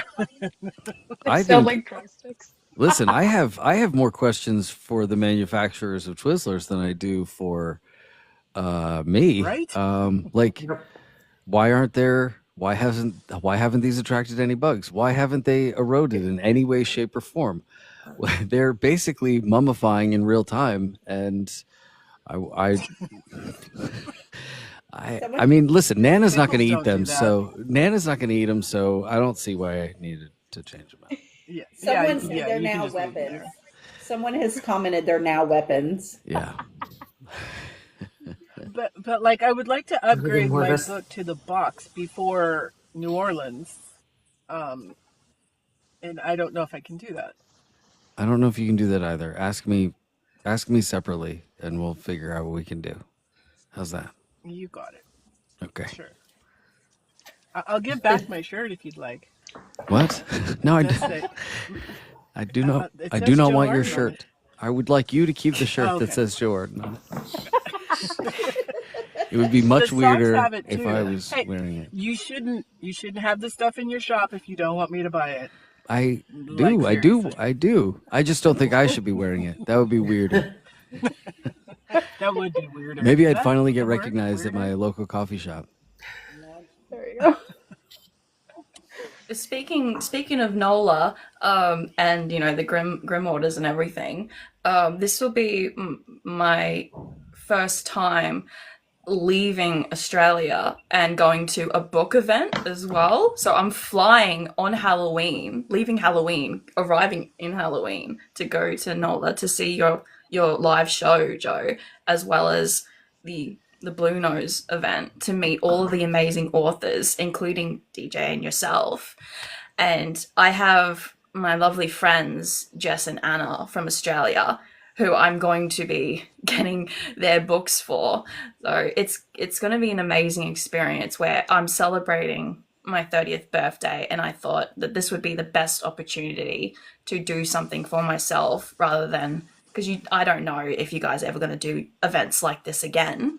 So I thought, I'm going to take the risk. I'm going to jump at this opportunity and just go for it. And I'm going to meet the most amazing, incredible people in this community. So, and I've only been a part of this community for a year. Like, I only just started reading books again last year. And it's just, I couldn't be grateful enough to be a part of a community and meet amazing people and share a passion for these books. So, yeah.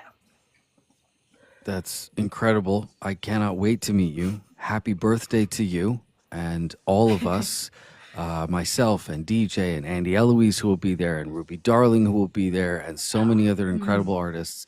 Are so very grateful that you are devoting your time and your energy and your passion to spending a very special day with us. So from the bottom of our collective hearts, a very happy birthday to you.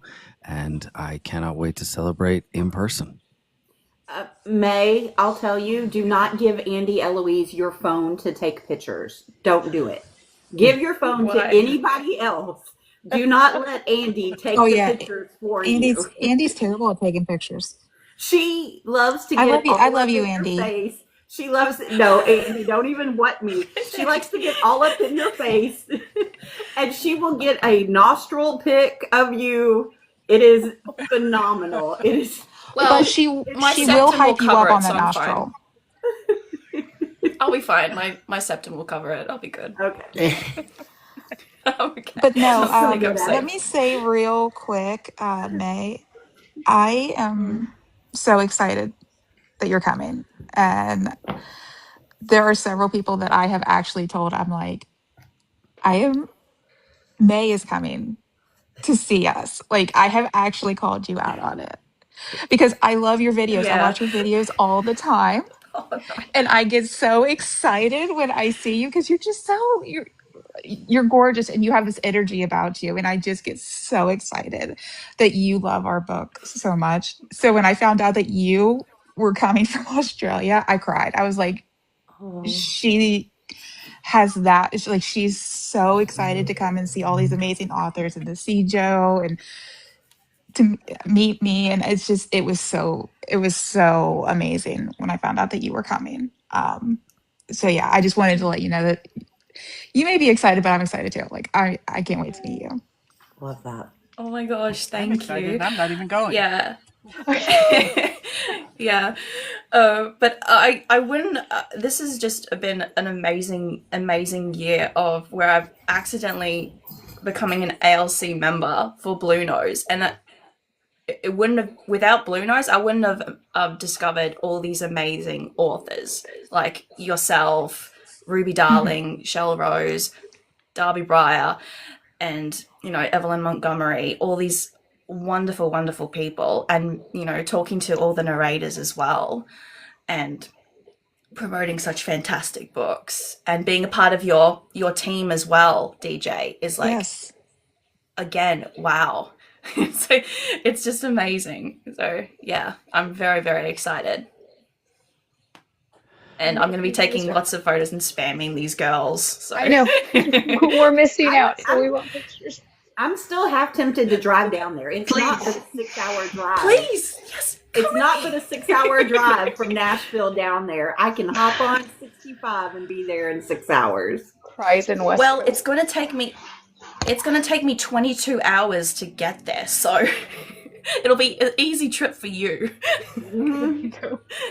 And if you guys are for up me, for it, so, would you I won't like be to there. take a picture with all of book club together? That's Yeah. Hey, May, I had a question for you.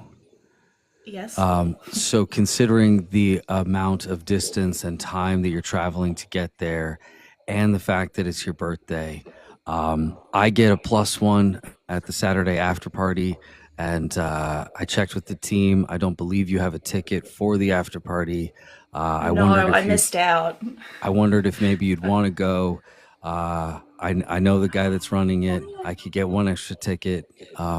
If you wanted to come, I have it on good authority that you could be my +1 and you could come to the after party on Saturday for your birthday for the distance you're coming. Oh my gosh, that's so crazy. Yes, I would love to. Thank you so much. Oh my gosh. Yeah. Somebody will reach out and email you and make sure that you have the information. Right, Heather? Stupid onions again. Dang it. Happy birthday, and thanks for making this effort. Yeah, thank you so much. The team will let you know. There's like a theme. You get to get dressed up, and we're really excited to have you. So, yeah. Oh yeah, I'm gonna be decked out. Joe, I'm gonna you're be so decked out in amazing. Halloween stuff. My suitcase is gonna be Perfect. packed. That's so Thank you exciting. so much. Great. That's Well, you're so coming to great. the after party now. So That's happy so birthday. great.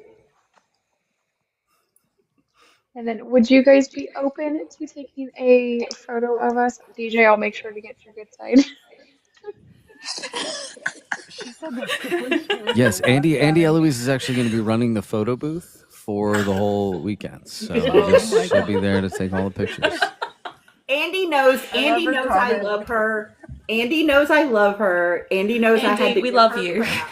We love She you. knows I had to give her crap because she was taking pictures for Nevessa. She was standing in front of Nevessa Allen and she was taking pictures for everybody that was coming to visit with Nevessa in Boston for Sinners and Stardust. And she literally was getting a picture up Nevessa's nose with every single person that was coming to take pictures with Nevessa. It was hilarious. Oh my god. Well, That's so Nana, cute.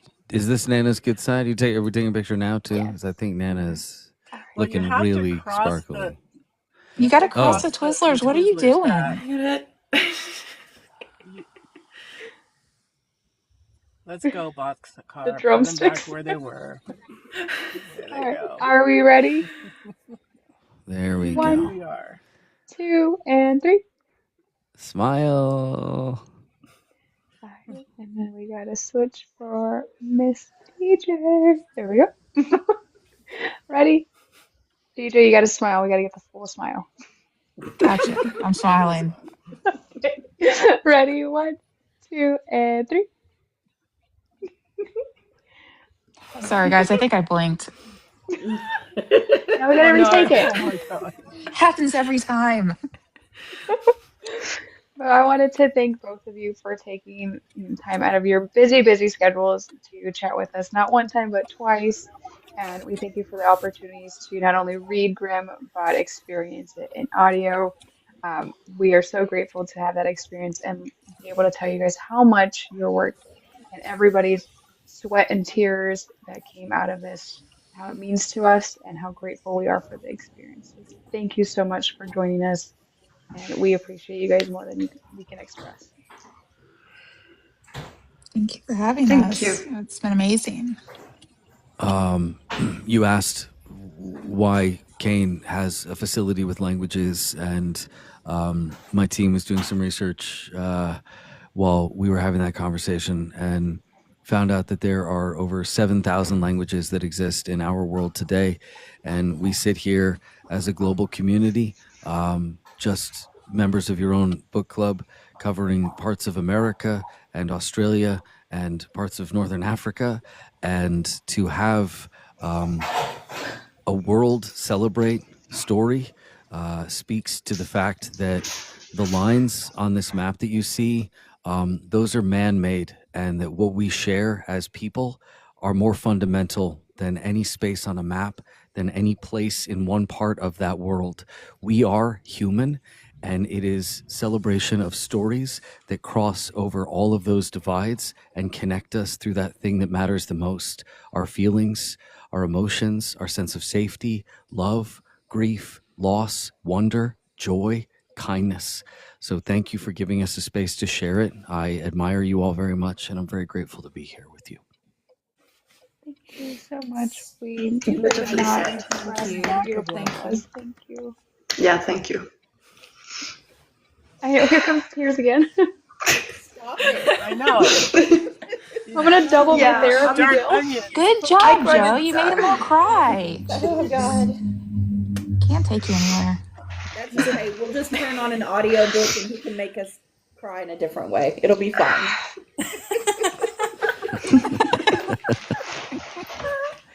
Oh my gosh. I guess I will be listening to Grimm on my next treatment day because I don't want to cry. Or I listen to Joe anyway, but I don't want to cry. So Right. I'm going to listen to something else. You guys have truly impacted us, and by everybody in the comments and your RN Tribune, you impacted a vast majority of us. So we are so grateful for everybody that had any hands in this production, and we are so grateful that you guys were able to chat with us, make us cry and giggle, and we hope to listen and experience more of your work and be able to talk to you guys again, hopefully soon. Thank you. I hope so. Thank you guys so much. I hope you guys have a Thank beautiful you so rest of much your for night, being here. and thank you Thank so you. much for joining us. Thank you. Thank you for having us. Thank you. Merci beaucoup. Our next book club event Je is vous en going to prie. be one of Joe's. Is one of Joe's events. That's where we'll all go as a book club next time. Yeah. Okay. Not Wild and Windy or anything. We'll go to one of Joe's. That Okay. sounds amazing. It's a date. We'll make one happen Absolutely. just so you can do that. We'll Just so you're Okay, you're prepared. We were pretty unhinged this last weekend. Be Just- just prepared. ask Ruby. Be We very prepared. under no certain circumstances did we behave ourselves, No. and we were dumb enough to take video. Yeah, you were. Yeah, you were. I didn't take the even video. post. You I take the didn't even video, post just all of don't mine. share it. Then you're fine. You can take it. You just don't See, share and that's the problem. I didn't share any videos or pictures, and boy, did my family say, wait, what are you doing? Yeah, Christina up there hiding, like, oops. There was no oops. There's no oops. There was no oopsing. Just When- know if Christina's there, video's getting out. That's all I'm gonna say. So our hotel had about 8,000 college students running around. And when you're going back Oh, to dear your God. room and these 20-year-olds are like, hey, ladies, calm down. I was like, calm down yourself there, Chad. We're having a good Old time. enough to be your mother. Chad. Don't tell me to calm down. Not a Chad. Listen, Oh, we Chad. had Chads, Sads, and Brads all over the places and plenty of Emersons. Winston. I will have an update on my 2026 calendar within the next couple of months, by the way. So I will be sure to let you know specifically, and we Wonderful. will truly do what we can to coordinate. That sounds like a blast. And we'll make sure it's a Chad-free hotel wherever Thank we are. you. Yeah. We'll do it. We'll do it. I only ask no Nana. Chads, Thads, Brads, and no kitten heels. It's got to be a no kitten heel event. Okay. Yeah, Nothing look but forward nothing to but that. Eddies, nothing but Eddies and Vinnies in the hotel. fine with me. Oh, There you look go. at your Nana. I know. Oh wait, I have a Nana. Hold on, let me grab my Nana. She didn't Love she it. didn't age well, sadly. We'll definitely have to link up Coat into her an in event. Twizzlers. She'll last forever. She'll, I didn't know we she'll were grow showing Twizzlers. She'll be a Twizzler. Ooh. So here's my Nana, and it actually holds something. A bag of Look at Here we go. that. Twizzlers. I They're the love seeing three. all these Nanas. They're the three. I know, now I feel like I need one. The three have been Yeah. reunited. I'll have to get it at your guys' next event. I'm gonna look for a Nana.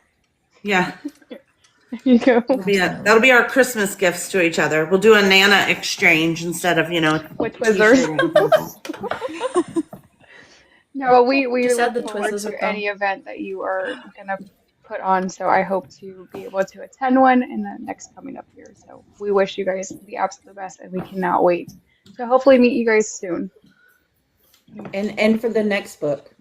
Yeah. I'm just Yes. throwing it out there. I'm just throwing it out Please. there. I'm just throwing it out there. Yes, please keep writing all the books. Because I'm not just part may of, not or may I'm not not, be waiting. I'm not part of the chapter. I'm in the whole series. Absolutely, we're here for the whole series. I have written 2 interconnected standalone stage shows that I'll be performing next week. And DJ and I have a call scheduled for the week following that. So Okay. Yeah. Yay! Thank you again both so much for joining us. We cannot wait for hopefully more work from both of you. We're so excited. thank you very much. Thank you so much for having us. Thank you. I hope so. I just got my kudos at acceptance letter. So yeah, I hope for a lot more work from both of you. Yes. All right.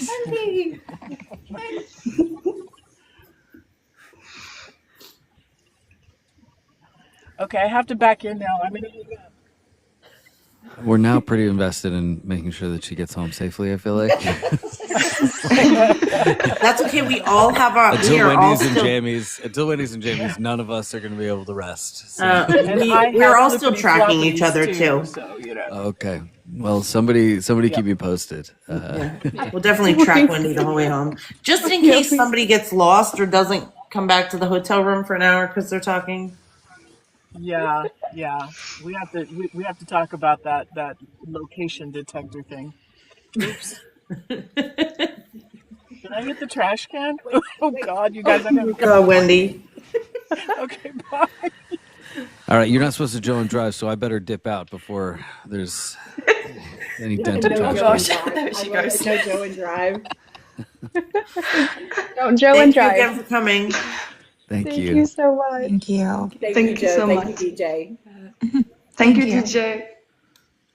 Bye. Bye.